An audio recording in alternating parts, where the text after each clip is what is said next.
চারু, আজকে কিন্তু তোকে খুব ভালো ভালো সব খাবার রান্না করতে হবে। শুনছিস তো আমার কথা? আজকে আমার ছেলে অরুণ এতদিন পর পড়াশুনো শেষ করে বাড়ি ফিরছে। ওর জন্য এই দিনটা খুব বিশেষ। এত বছর ধরে অপেক্ষা করেছি এই দিনটার জন্য, কোনোভাবেই যেন কোনো ত্রুটি না থাকে আজকে।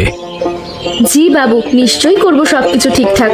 বলুন তো ছোট বাবুর কোন কোন খাবারগুলো সবচেয়ে পছন্দের? আগে থেকে জানলে আমার রান্না করতে সুবিধা হবে। ও তো ছোট থেকেই মাছের ঝোল আর পোলাও খেতে খুব ভালোবাসে, আর মিষ্টি তোর সবচেয়ে প্রিয় জিনিস। দেখিস আজকের দিনে কোনো কিছুর যেন কোনো কমতি না থাকে কোথাও। ছোটবেলা থেকে ওকে যা যা খাওয়াতাম, আজকে সেই পুরনো দিনের স্বাদটাই যেন আবার ফিরে আনতে পারিস তুই। তুমি চিন্তা করো না একদম, আমি নিজেও চারুর সাথে থেকে সব দেখাশোনা করবো আজ সারাদিন। এত বছর পর ছেলেটা ফিরেছে, আজকের দিনটা একেবারে নিখুঁত হওয়া চাই আমাদের সবার জন্য। সেটাই তো চাইছি আমি মন থেকে। আচ্ছা, আমি এখন বাজারের দিকে যাচ্ছি, দেখি তাজা ভালো মাছ পাওয়া যায় কিনা কোথাও। তোমরা এইদিকে রান্নাঘরের প্রস্তুতিটা শুরু করে দাও, ততক্ষণে আমি তাড়াতাড়ি ফিরে আসবো বাজার থেকে।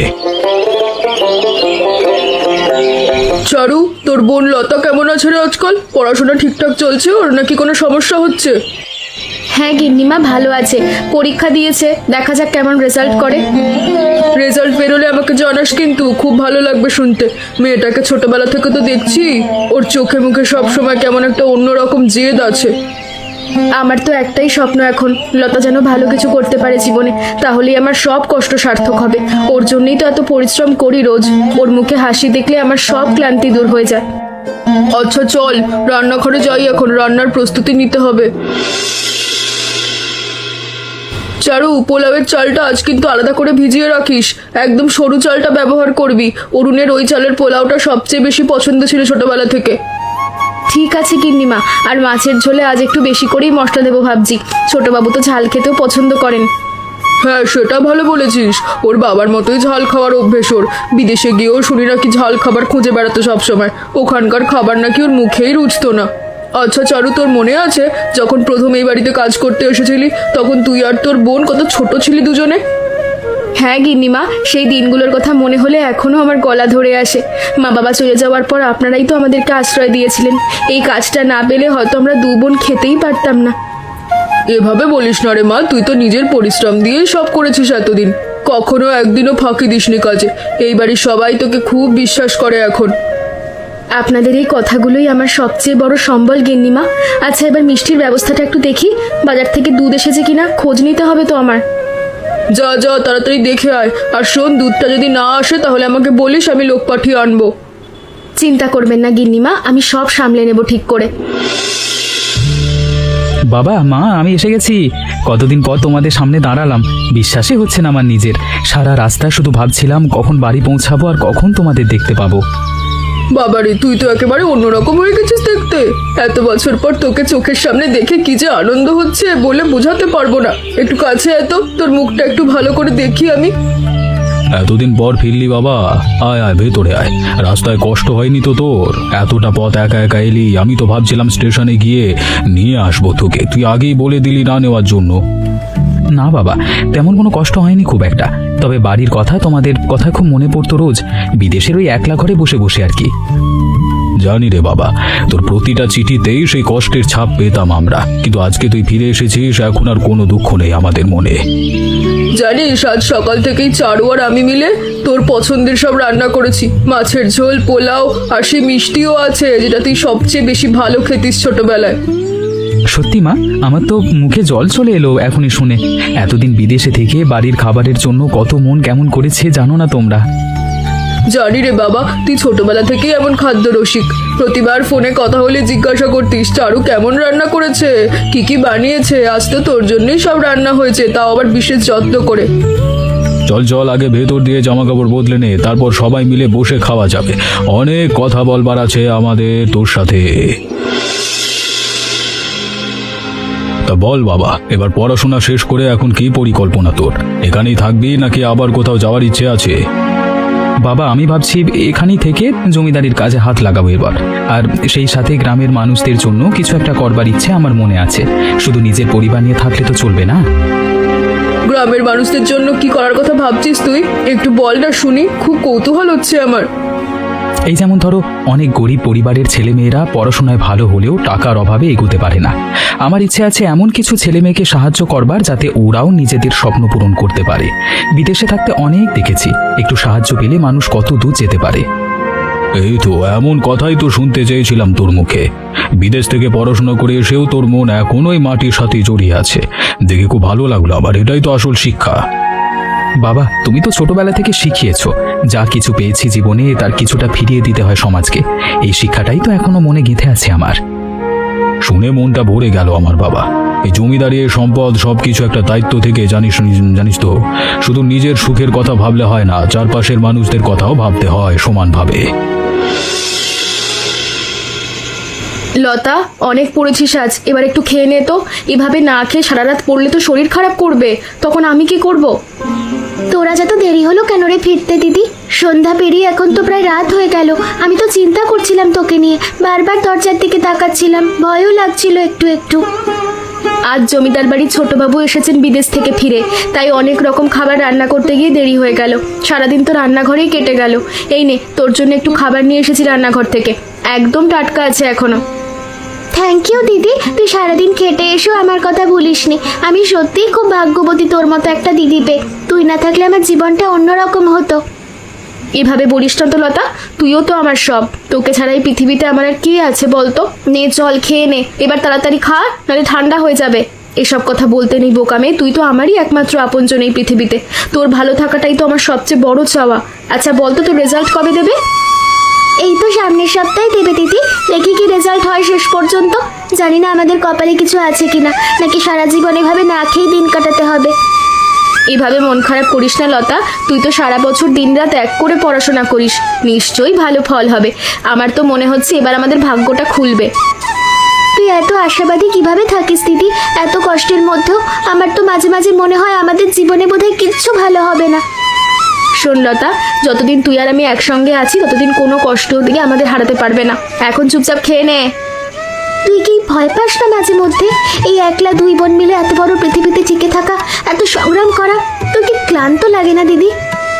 ভয় তো লাগে লতা, মাঝে মাঝে রাতে একা শুয়ে অনেক কিছু ভাবি। তুই শুধু মন দিয়ে পড়াশোনা করে ভালো রেজাল্ট কর, বাকি চিন্তা আমার ওপর। দিদি সামনের সপ্তাহে রেজাল্ট দেবে, জানি না কি হবে। চিন্তা করিস না, আশা করি খুব ভালো হবে। দিদি দিদি রেজাল্ট বেরিয়েছে, তুই একবার দেখ। আমি সবচেয়ে ভালো নম্বর পেয়েছি কলেজে, প্রথম হয়েছি আমি। আমি নিজেও ভাবতে পারিনি এতটা ভালো ফল হবে। সত্যি বলছিস লতা? এই দেখো তো আমাকে কাগজটা, আমার তো চোখে বিশ্বাসই করতে পারছি না। তুই তো আমাদের নাম উজ্জ্বল করে দিলি। আমার এত ভালো লাগছে দিদি, বলে বোঝাতে পারবো না। এতদিনের পরিশ্রম আজ আমার সার্থক হয়েছে দিদি। তোর জন্যই তো আমি এতদূর আসতে পারলাম। তুই না থাকলে আমি কবেই হাল ছেড়ে দিতাম। না রে বোন, তোর নিজের পরিশ্রমের ফল তুই পেয়েছিস, আমি তো শুধু পাশে থেকেছি। আজ সত্যি একটা উৎসবের দিন আমাদের জন্য। আর একটু মিষ্টি মুখ করি। হ্যাঁ দিদি চল, আজকের এই আনন্দটা সারা জীবন মনে রাখবো আমি। আমাদের এই ছোট্ট ঘরটাও যেন আজ অন্যরকম লাগছে আমার কাছে। দিদি একটা কথা বলি শোন, আমি ঠিক করেছি ভালো একটা বিশ্ববিদ্যালয়ে ভর্তি হয়ে আমি IAS অফিসার হওয়ার জন্য পড়াশোনা করব। এটাই আমার সবচেয়ে বড় স্বপ্ন। ছোটবেলা থেকে এই স্বপ্নটা আমি মনে লালন করে আসছি। এই তো খুব ভালো স্বপ্ন লতা, তুই নিশ্চয়ই পারবি এটা করতে। কিন্তু বলতো, এত বড় বিশ্ববিদ্যালয়ে ভর্তি হতে তো অনেক টাকার দরকার পড়বে, সেটা কিভাবে জোগাড় করবো আমরা? সেটাই তো চিন্তা দিদি সবচেয়ে বড়। আমাদের হাতে তো তেমন টাকা পয়সাও নেই জমানো। এত বড় খরচ চালানো কি আদৌ সম্ভব হবে আমাদের পক্ষে বলতো দিদি? চিন্তা করিস না বোন, একটা না একটা রাস্তা নিশ্চয়ই বেরোবে। আচ্ছা শোন, চল না কাল সকালবেলা জমিদার বাড়িতে গিয়ে খুশির খবরটা জানিয়ে আসি। ওনারা তো আমাদের অনেক আপন মানুষ, হয়তো ওনারাই একটু সাহায্য করতে পারবেন আমাদের। একবার গিয়ে অন্তত চেষ্টা তো করে দেখি। সত্যি যাবো দিদি? আমার একটু সংকোচ লাগছে অবশ্য। ওনাদের কাছে গিয়ে টাকা চাওয়াটা কেমন যেন খারাপ মনে হচ্ছে, কিন্তু আমার তো কোনো উপায়ও নেই। সংকোচ করিস না লতা, চাওয়াটা তো লজ্জার কিছু না। তোর স্বপ্নটা লজ্জার চেয়ে অনেক বড়। ওনারা তো আমাদের অনেক বছর ধরে চেনেন, নিশ্চয়ই বুঝবেন আমাদের কথা। চল কাল সকালেই যাব আমরা দুজনে। গিন্নিমা, আজ একটা খুব খুশির খবর নিয়ে এসেছি আমরা। আমার বোন কলেজে খুব ভালো রেজাল্ট করেছে, সবচেয়ে ভালো রেজাল্ট করেছে, প্রথম হয়েছে সারা কলেজে। বা এ তো সত্যি খুব খুশির খবর রে চারু। আয় আয় ভেতরে এসে বস দুজনে। লতা, তুই তো আমাদের সবার মুখ উজ্জ্বল করে দিলি দেখছি। এই এলাকার নাম আরো উজ্জ্বল হবে তোর জন্য। এমন খুশির সংবাদে মিষ্টিমুখ করার দরকার। দাঁড়াও, আমি ফ্রিজ থেকে মিষ্টি নিয়ে আসি। গিন্নিমা, একটা কথা বলার ছিল আপনাকে। আমাদের আসলে কিছু টাকার প্রয়োজন এখন, কারণ লতাকে ভালো একটা বিশ্ববিদ্যালয়ে ভর্তি করতে হবে। ওর স্বপ্ন পূরণ করতে হবে আমাদের। আপনারা ছাড়া আমাদের আর কোথাও যাওয়ার জায়গা নেই। গিন্নিমা, আমার স্বপ্ন আইএএস অফিসার হওয়ার, কিন্তু ভর্তির জন্য যে টাকা লাগবে সেটা তো আমাদের কাছে নেই একদমই। আপনি যদি বাবুকে বলে একটু ম্যানেজ করে দিতেন খুব উপকার হতো আমাদের। এই মুহূর্তে আপনারাই একমাত্র ভরসা, আর কারোর কাছে যাওয়ার জায়গা নেই। শুনলাম তোদের কথা, কিন্তু জানিস তো আমাদের হাতেও এখন তেমন টাকা নেই। বর্ষার এই সময়টা হাতে টান থাকে রে। এখনই এত বড় খরচের ব্যবস্থা আমাদের পক্ষে একটু মুশকিল এই মুহূর্তে। গিন্নিমা, আমি বুঝতে পারছি আপনাদেরও নিজেদের অসুবিধে আছে। শুধু ভাবলাম যদি একটু সাহায্য পাওয়া যায় তাহলে হয়তো আমার স্বপ্নটা সত্যি হতে পারতো। আসলে এই মুহূর্তে কোনো টাকা দেওয়া সম্ভব না, তোরা কিছু মনে করিস না। বুঝলাম গিন্নিমা, তাহলে থাক, আমরা আর কষ্ট দেব না আপনাদের। আজকের খুশির খবরটা জানাতেই এসেছিলাম শুধু। আসি তাহলে আমরা এখন। ভালো থাকবেন আপনারা। দুপুরে সময় মতো চলে আসিস। এদের আবার এত বড় স্বপ্ন থাকবে কেন বুঝি না বাপু। দুবেলা দুমুঠো খেয়ে পড়ে দিন কাটালেই তো হয়ে যায় সবার। অযথা এত টাকা খরচ করে কতটা ভালো কিছু হবে সেটাই বা কে জানে। শেষে হয়তো টাকাটাই চলে যাবে। মা, চারু আর লতা কোথায় গেল? আমি তো মিষ্টি নিয়ে এলাম ওদের খাওয়ানোর জন্য, কিন্তু ঘরে তো কাউকে দেখছি না এখন। ওরা চলে গেছে বাবা, একটু আগেই কিছু টাকা চাইতে এসেছিল লতার ভর্তির জন্য। আমি বলে দিলাম এখন আমাদের হাতে টাকা নেই। টাকা চেয়েছিল কেন মা? দিয়ে দিলে না কেন তুমি? লতার মতো মেধাবী একটা মেয়ে স্বপ্ন পূরণ করতে সাহায্য করাটা তো আমাদের কর্তব্যই ছিল। আমাদের হাতে তো তেমন কোনো অভাবও নেই। আরে বাবা, তুই তো এসব বোঝার মতো এখনো বড় হোসনি। সংসারের হিসেব অত সহজ নয়। আমাদেরও তো অনেক খরচ লাগে এই সময়। সব জায়গায় হাত খুলে দিলে চলে না। আরে বাবা, মানুষের এত বড় স্বপ্ন থাকলে তো চলবে না। যতটুকু সাধ্যের মধ্যে থাকে অতটুকুই ভালো। বেশি স্বপ্ন দেখলে কষ্ট পেতে হয় বেশি। মা, আমি একদমই একমত নই তোমার সাথে এই কথায়। আর কি, স্বপ্ন দেখবার অধিকার তো সবারই সমান। দিদি, তাহলে তো আমার স্বপ্নটা এখানেই থেমে যাবে। এত ভালো রেজাল্ট করেও যদি ভর্তি হতে না পারি তাহলে এত পরিশ্রমের কি মানে হলো বলতো? রাত দিন এক করে পড়েছিলাম শুধু এই দিনটার জন্য। এভাবে ভেঙে পড়িস না লতা। আমি ভাবছি হয়তো আরো কোথাও থেকে কিছু ব্যবস্থা করা যায় কিনা, কারোর কাছে যদি ধার নিতে পারি। তুই চিন্তা করিস না, যেভাবেই হোক আমি তোর স্বপ্নটা পূরণ করবই। তোর স্বপ্নটা আমি থামতে দেব না। কিন্তু দিদি, আমাদের তো কেউ ধার দেওয়ার মতন মানুষ নেই রে তেমন। জমিদার বাড়িতে একমাত্র ভরসা ছিল, তারাও তো আজকে এইভাবে না করে দিল আমাদেরকে। জানি লতা, আমার মাথাতেও কিছু আসছে না এই মুহূর্তে, কিন্তু তুই বিশ্বাস কর, কখনো কোনো না কোনো পথ ঠিক খুলে দেবেন। শুধু একটু আমাদেরকে ধৈর্য ধরতে হবে। তোর কথাগুলো শুনলে মনে একটু জোর পাই দিদি। চারু, আমি এসেছি। তোমাদের সাথে জরুরি একটা কথা বলবার ছিল আমার। বেশি সময় নেব না। কিন্তু আপনি হঠাৎ আমাদের এই ছোট্ট বাড়িতে? তোমাদের এই বাড়িটা খুঁজে পেতে একটু কষ্ট হলো অবশ্য। রাস্তাঘাট তেমন চিনি না এই দিকটায়, কিন্তু মনে হলো আজই এসে কথাটা বলা দরকার। কালকে অবধি অপেক্ষা করলে হয়তো সাহস হতো না আমার। লতা, আমি মায়ের কাছে সব শুনেছি। তোমরা টাকা চাইতে এসেছিলে আর মা তোমাদের ফিরিয়ে দিয়েছে, এটা জেনে আমার খুব খারাপ লেগেছে ভেতর থেকে। ছোটবাবু, আপনি এসব নিয়ে চিন্তা করবেন না প্লিজ। আমরা ঠিক অন্য কোনো একটা ব্যবস্থা করে নেব। না লতা, তোমার মতো একজন মেধাবী মেয়ে শুধু টাকার অভাবে পিছিয়ে থাকবে, এটা আমি মেনে নিতে পারি না। আমি ভেবেছি কিভাবে তোমাদের সাহায্য করা যায়। না লতা, আমি এভাবে চুপ করে বসে থাকতে পারবো না। শোনো, তোমার ভর্তি থেকে শুরু করে পুরো পড়াশোনার যত খরচ লাগবে সব আমি দেব। তুমি শুধু মন দিয়ে পড়াশোনা করো, টাকার কথা একদম ভেবো না। এই বিষয়টা আমার উপর ছেড়ে দাও তোমরা। ছোটবাবু, এত বড় উপকার আমরা কিভাবে? এটা তো অনেক বড় দায়িত্ব। আপনি নিশ্চিত তো এই ব্যাপারে? চারু, তুমি এত বছর ধরে আমাদের বাড়িতে এত নিষ্ঠার সাথে কাজ করে যাচ্ছ। তোমার বোনের জন্য এইটুকু করা তো আমার কর্তব্যের মধ্যেই পড়ে। এতে দ্বিধা করবার কিছু নেই তোমাদের। কিন্তু বাবু। হ্যাঁ চারু, আমি সম্পূর্ণ নিশ্চিত, কিন্তু একটা শর্ত আছে আমার এই সাহায্যের পেছনে। এই কথাটা এখন আর কাউকে জানানো যাবে না, এমনকি আমার বাবা মাকেও না। শুধু আমাদের তিনজনের মধ্যেই থাকবে এই সিদ্ধান্ত। কথা দাও আমাকে এ ব্যাপারে। আপনার এই মহানুভবতা আমরা সারা জীবনেও ভুলবো না ছোটবাবু। ঠিক আছে, আপনি যেমনটা চান তেমনই হবে। আমরা কাউকে কিচ্ছু বলবো না এই বিষয়, কথা দিলাম আপনাকে। ছোটবাবু, আপনার এই ঋণ আমি জীবনেও শোধ করতে পারবো না। কথা দিচ্ছি, আপনার এই বিশ্বাসের মর্যাদা রাখবো। নিজের সেরাটা দিয়ে আমি পড়াশোনা করব। এটাই তো আমি চাই লতা। তোমার চোখে যে স্বপ্নটা দেখেছি সেটা পূরণ হতে দেখেই তো আমার সবচেয়ে বড় পাওয়া হবে। ঠিক আছে, এবার আমি আসি, রাত অনেক হয়েছে। লতা, এই কি তুই কখন এলি? আগে থেকে জানালি না তো আমাকে? এতদিন কোনো খবরও দিলি না। আমার তো মনটা কেমন করছিল রে। দিদি, আমি তোকে সারপ্রাইজ দিতে চেয়েছিলাম দিদি, তোকে জানাতে চাইনি আগে থেকে। দেখ, আমার স্বপ্ন পূরণ হয়েছে অবশেষে। আমি এখন ডেপুটি ম্যাজিস্ট্রেট হয়ে গেছি। এতদিনের সব কষ্ট আজ সার্থক হয়ে গেল। সত্যি বলছিস লতা? আমার তো বিশ্বাস হচ্ছে না এখনো। তুই সত্যি করে দেখালি সবটা? আমার ছোট্ট বোনটা আজ একজন বড় অফিসার হয়ে গেল। হ্যাঁ দিদি, আর এসবের পেছনে তোর অবদানও কম নয়। তুই যদি ওই দিনগুলোতে আমার পাশে না দাঁড়াতিস, না খেয়ে না যেয়ে যদি আমাকে পড়াশোনা না চালাতিস, আমার এই দিনটা আসতো না। তোর মুখে এই কথা শুনে আমার চোখে জল চলে এলো রে বোন। কি রে লতা, তুই এত বড় গাড়িতে করে এলি? কিভাবে সম্ভব হলো এসব? এটুকু বলতো আমাকে। আমার চোখ তো সরছেই না তোর দিক থেকে। চারু, তোরা তো সেবার টাকার জন্য এসেছিলি এই বাড়িতে। আমি তো তখন কোনো সাহায্যই করতে পারিনি রে তোদের। তাহলে এত টাকা কোথা থেকে এলো লতার পড়াশোনার জন্য? গিন্নিমা, সেটা একটা লম্বা গল্প।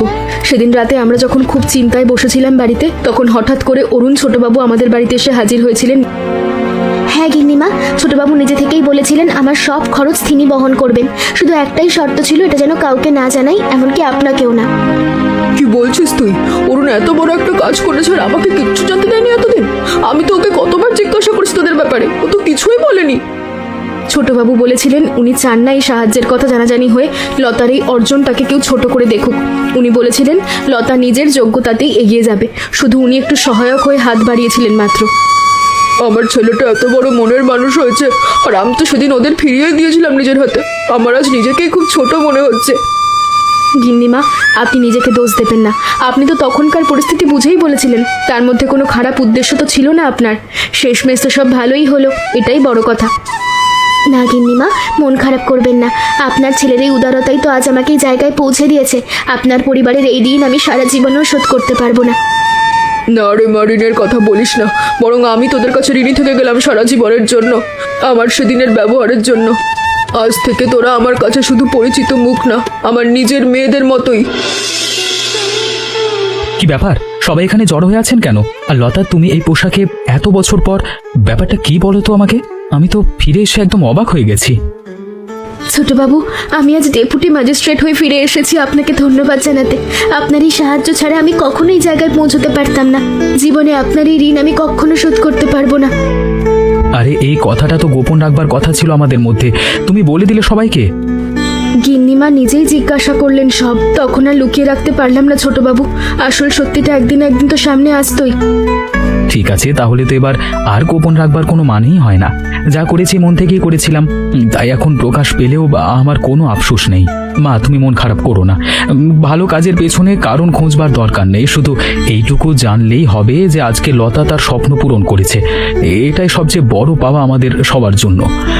তুমি বরং আজকের এই খুশির দিনটা উপভোগ করো সবার সাথে।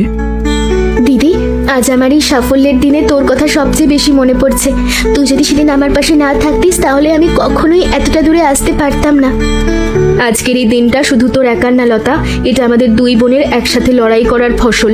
আর ছোটবাবুর মতো একজন মানুষ পাশে ছিলেন বলেই আজ আমরা এই দিনটা দেখতে পেলাম। এই বাড়ির সবার কাছে আমরা চিরকৃতজ্ঞ থাকবো। চারু, লতা, আজকে থেকে তোমরা দুই বোন আর শুধু কাজের মানুষ না, তোমরা এই বাড়িরই একজন সদস্য হয়ে থাকবে সব সময়। চলো, আজকের এই আনন্দের দিনে সবাই মিলে একসাথে বসে খাওয়া যাক। বড়বাবু শুনলেও নিশ্চয়ই খুব খুশি হবেন।